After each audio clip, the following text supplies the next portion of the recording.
నమస్తే అండి. నేను మీ సంజయ్ శ్రీపతి. మనం అమృతస్య పుత్రాహ అనే స్వామి వివేకానంద భావజ్వాల గ్రంథం నుండి ఇప్పటి వరకు కర్మయోగ రహస్యాల గురించి తెలుసుకున్నాం. ఈ చాప్టర్ నుంచి ధ్యాన కౌశలం అనే చాప్టర్ మొదలవుతుంది. దానిలో మొదటిగా ఏకాగ్ర చిత్తమే మహత్తర శక్తి అనే చాప్టర్ మొదలవుతుంది. ఇది ఇలా కొనసాగుతుంది. సత్యాన్ని చేరుకోవడానికి ఆచరణ యోగ్యము శాస్త్రీయము అయిన పద్ధతిని మానవాళి ముందుకు తేవడమే రాజయోగం యొక్క లక్ష్యం. ముందుగా ప్రతి శాస్త్రానికి తనదైన ఒక పరిశోధనా పద్ధతి ఉండాలి. మీరు ఒక ఖగోళ శాస్త్రవేత్త కాదలుచుకుంటే ఒక చోట కూర్చొని ఖగోళ శాస్త్రం అని కేకలు పెడితే మీకు ఆ శాస్త్రం ఎప్పటికీ రాదు. అలాగే రసాయన శాస్త్రం కూడా. మీరు ఒక పద్ధతిని పాటించాలి. ఒక ప్రయోగశాలకు వెళ్ళాలి. వివిధ పదార్థాలను తీసుకోవాలి. వాటిని కలిపి మిశ్రమాలుగా చేసి సంయోగం చెందించి వాటి మీద ప్రయోగాలు చేయాలి. అలా చేయడం ద్వారా మాత్రమే మీరు రసాయన శాస్త్రాన్ని నేర్చుకోగలరు. అలాగే ఒక ఖగోళ శాస్త్రవేత్త అవ్వాలంటే ఒక నక్షత్రశాల అబ్జర్వేటరీకి వెళ్ళి దూరదర్శిని సాయంతో నక్షత్రాలను గ్రహాలను పరిశీలించాలి. అలా చేసినప్పుడే మీరు ఖగోళ శాస్త్రవేత్త అవుతారు. ప్రతి శాస్త్రానికి దాని పద్ధతులు ఉండాలి.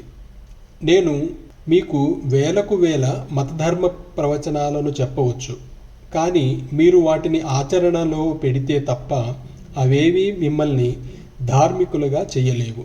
ప్రపంచానికి మంచి చెయ్యడం తప్ప వేరే స్వార్థ ప్రయోజనాలు ఆశించని పవిత్రులైన మహర్షులు కనుగొన్న సత్యాలు ఇవి. అటువంటి వారు అన్ని దేశాలలోనూ అన్ని కాలాలలోనూ ఉన్నారు. వారందరూ ఇంద్రియాల ద్వారా మనకు లభించే జ్ఞానం కంటే ఉన్నతమైన సత్యాన్ని కనుగొన్నారు. ఈ సత్యాలను నిర్ధారించుకోమని వారు మనల్ని ఆహ్వానిస్తున్నారు. ఈ పద్ధతులను పాటిస్తూ నిజాయితీతో సాధన చేయమంటున్నారు. అలా చేశాక కూడా ఆ ఉన్నత సత్యాలను నిరూపణ లభించకపోతే అప్పుడు వాటిలో నిజం లేదని చెప్పే హక్కు మనకు ఉంటుంది.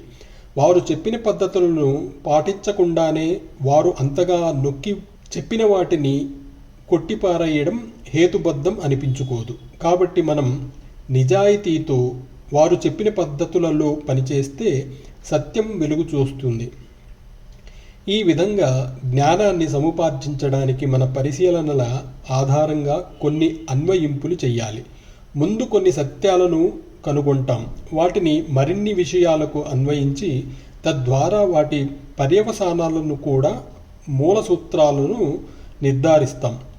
ముందుగా మన అంతర్గత స్వభావాన్ని, లోపలి ప్రేరణలను అధ్యయనం చేయగలిగే శక్తిని పెంపొందించుకోకుండా మనం మనస్సు గురించి, అంతఃప్రవృత్తి గురించి, ఆలోచనల గురించి తెలుసుకోలేము. బాహ్య ప్రపంచంలో ఉన్న సత్యాలను గమనించడం కొంత సులువు, ఎందుకంటే వాటిని గమనించడానికి అనేక పరికరాలు ఉన్నాయి. కానీ మన లోపలి ప్రపంచాన్ని అధ్యయనం చేయడానికి పనికి వచ్చే పరికరాలు ఏవీ అందుబాటులో లేవు. అయినప్పటికీ నిజమైన శాస్త్ర జ్ఞానం కోసం ఆ అంతర్ప్రపంచాన్ని గమనించక తప్పదని మనకు తెలుసు. సరి అయిన విశ్లేషణకు అవకాశం లేని ఏ శాస్త్రమైనా నిరర్ధకమే. అది కేవలం ఒక సిద్ధాంతంగా మాత్రమే మిగులుతుంది. అందువల్ల వాటి పరిశీలనకు వీలైన పద్ధతులను కనుగొన్న వారిని మినహాయించి మిగిలిన మనస్తత్వ శాస్త్రవేత్తలందరూ అనాది కాలం నుంచి వారిలో వారు కలహించుకుంటూనే ఉన్నారు. మనలోని అంతర్గత స్థితులను పరిశీలించడానికి వీలయ్యే పద్ధతులను రాజయోగ శాస్త్రం మన ముందు ఉంచుతోంది. అందుకు మనం ఉపయోగించే పరికరం మనస్సే. మనస్సు యొక్క పరిశీలనా శక్తిని లోపలి ప్రపంచం వైపు తిప్పి దానికి తగిన మార్గదర్శకత్వం చేసినప్పుడు అది మనస్సును విశ్లేషించి అక్కడి సత్యాలను బయటపెడుతుంది. మనస్సుకు ఉండే శక్తులు చెల్లాచెదురైన కాంతి కిరణాల లాంటివి. ఎప్పుడైతే అవి ఏకాగ్రమవుతాయో అప్పుడు అవి అన్నింటినీ స్పష్టంగా కనబడేలా చేస్తాయి. జ్ఞానాన్ని సంపాదించడానికి మనకు అందుబాటులో ఉన్న పద్ధతి ఇదొక్కటే. బయటి ప్రపంచాన్ని, లోపలి ప్రపంచాన్ని అధ్యయనం చేసే వారందరూ కూడా ఈ పద్ధతులనే వాడుతున్నారు. శాస్త్రజ్ఞుడు ఈ శక్తిని బయటి దిక్కుగా మరలిస్తాడు. మనస్తత్వ శాస్త్రవేత్త ఈ సూక్ష్మమైన పరిశీలనా శక్తిని తనలోనే ఉన్న అంతర్గత ప్రపంచంలోకి మరలిస్తాడు. అయితే దీనికి చాలా అభ్యాసం చేయవలసిన అవసరం ఉంది. చిన్ననాటి నుండి మనకు బయటి విషయాల మీద దృష్టి నిలపడాన్నే నేర్పించారు, కానీ లోపల విషయాల వైపు దృష్టి మరల్చడాన్ని నేర్పించలేదు.